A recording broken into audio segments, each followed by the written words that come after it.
जिंदगी में दुखी और परेशान वही लोग रहते हैं जो सिर्फ अपने अधिकारों को याद रखते हैं और कर्तव्य भूल जाते हैं। सबका मन करता है कि जो चाहे वो मिल जाए।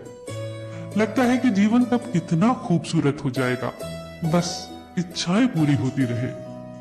हम जब बच्चे थे तो यही सोचते थे कि माँ बाप को तो देना ही है, जो हम मांगे उनका तो फर्ज है। आज के दौर में तो बच्चे और भी ज्यादा डिमांडिंग होते जा रहे हैं। जो चाहिए तो बस चाहिए, फिर चाहे वो उनके लिए अच्छा हो या ना हो, माँ बाप की हैसियत के अंदर हो या ना हो, कसूर उनका नहीं है। परिवर्तन ही इतनी तेजी से हो रहा है। हम सब मांगते ही तो हैं, अपना अधिकार समझकर ईश्वर से भी, और ना मिले तो माँ बाप के लिए वाक्य होता है, आपने हमारे लिए किया ही क्या है। और ईश्वर के लिए वाक्य होता है, क्या मेरी ही किस्मत इतनी फूटी हुई देनी थी। पर दोस्तों, क्या वाकई जिंदगी तब खूबसूरत हो जाएगी जब हमें जो चाहिए वो मिल जाए? नहीं, क्योंकि आसानी से मिलने वाली चीजों की हम कद्र नहीं करते। हम कद्र उन चीजों की करते हैं जिसके लिए हमने कीमत चुकाई हो। जरूरी नहीं कि कीमतें चुकाने का जरिया पैसा ही हो। एक लड़की थी रोज, बहुत ही प्यारी सी। एक दिन माँ के साथ बाजार से गुजर रही थी तो उसने एक मोतियों की माला एक दुकान के डिस्प्ले विंडो पर सजी देखी। उसने माँ से जिद की कि वो माला उसे चाहिए। उस माला की कीमत बहुत ज्यादा थी, पर माँ रोज का दिल भी नहीं तोड़ना चाहती थी। उसने रोज से कहा, मैं ये माला तुम्हें जरूर खरीद कर दूंगी, पर इसकी कीमत तुम्हें चुकानी होगी। रोज ये बात समझ नहीं पाई। माँ ने फिर उसे कहा, घर चलो रोज और एक लिस्ट बनाकर मुझे दो कि जो काम तुम रोजाना करती हो उसे और बेहतर तरीके से करने के लिए तुम क्या क्या कर सकती हो, और वो काम तुम्हें लगातार 21 दिनों तक करने होंगे। रोज खुशी खुशी मान गई और उसने घर जाकर माँ को लिस्ट बनाकर दी। माँ भी बहुत खुश थी, क्योंकि वो जानती थी कि कामों को बेहतर तरीके से करने के लिए रोज जो रास्ते अपनाएगी वो लगातार 21 दिनों तक करने से वो उसकी आदत बन जाएंगे।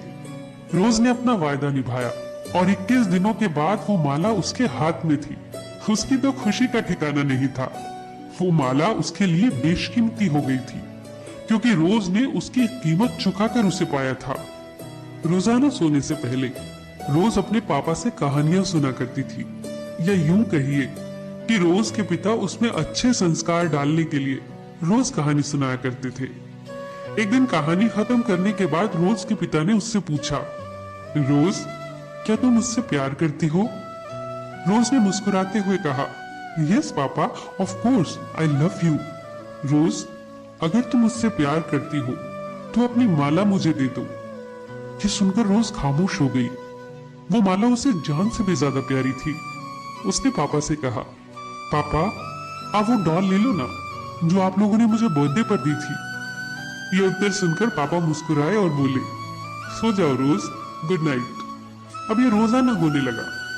पापा रोजाना रात को रोज को एक कहानी सुनाते और फिर उसे माला देने के लिए कहते, पर रोज कोई ना कोई दूसरी चीज पापा को ऑफर कर दिया करती। पापा फिर मुस्कुराते हुए रोज को गुड नाइट कह देते। फिर एक दिन जब कहानी सुनाने के बाद पापा ने रोज से वो माला मांगी तो रोज ने बुझे हुए मन से वो माला पापा के हाथ में दे दी। पापा वो माला पाकर बहुत खुश हुए और तुरंत अलमारी से एक पिंक बॉक्स निकाल कर ले आए और रोज के हाथ में दे दिया। रोज ने वो बॉक्स खोला। उसमें हूबहू वैसी ही माला थी, पर ये असली मोतियों की थी। रोज के चेहरे पर एक बड़ी सी मुस्कान आ गई। उसने पापा को जोर से हग कर लिया। अब पापा ने रोज से कहा, रोज, मैं तुम्हारा पिता हूँ, तुमसे बहुत प्यार करता हूँ, कभी तुमसे कुछ छीनूंगा नहीं, पर यदि कुछ लिया भी तो उससे कई गुना ज्यादा बेहतर तुम्हें दूंगा। ऐसे ही रोज, ईश्वर हम सबका पिता है। अगर तुम्हारे जीवन में वो तुमसे कुछ ले लेगा तो विश्वास रखना कि वो तुम्हें उससे बेहतर चीज देगा। दोस्तों, एक माला ने रोज को जिंदगी के 2 बेहतरीन सबक सिखाए। पहला सबक, अगर कुछ चाहिए तो उसकी कीमत अदा करो। माँ बाप आपके लिए कुछ भी करते हैं या आपको कुछ भी देते हैं तो पैसों से उसकी कीमत तो वो खुद चुका देंगे, पर अपनी जिम्मेदारियों को अच्छे से निभाकर आप अपने पेरेंट्स को उसकी कीमत चुकाइए। जिंदगी के हर आयाम, हर मुकाम पर अपनी जिम्मेदारियां ठीक से निभाइए। सिर्फ अपने अधिकारों को मत याद रखिए। प्रकृति जो सिर्फ हमें देती है, बदले में कुछ नहीं मांगती, उसका ऋण भी चुकाइए। ये कीमत दूसरों के लिए प्यार, मुस्कुराहट, असहायों की मदद कुछ भी हो सकती है। दूसरा सबक, अगर जिंदगी ने आपसे कुछ छीन लिया है या जो चाहा वो नहीं मिला तो निराश मत होइए, क्योंकि अगर आप अपनी जिम्मेदारियों के प्रति ईमानदार हैं तो या तो वो चीज आपके लिए बनी ही नहीं थी और या आपको उससे कई गुना ज्यादा बेहतरीन मिलने वाला है। बस उस ईश्वर में अपना विश्वास बनाए रखिए। फिर मिलेंगे दोस्तों अगली कहानी के साथ।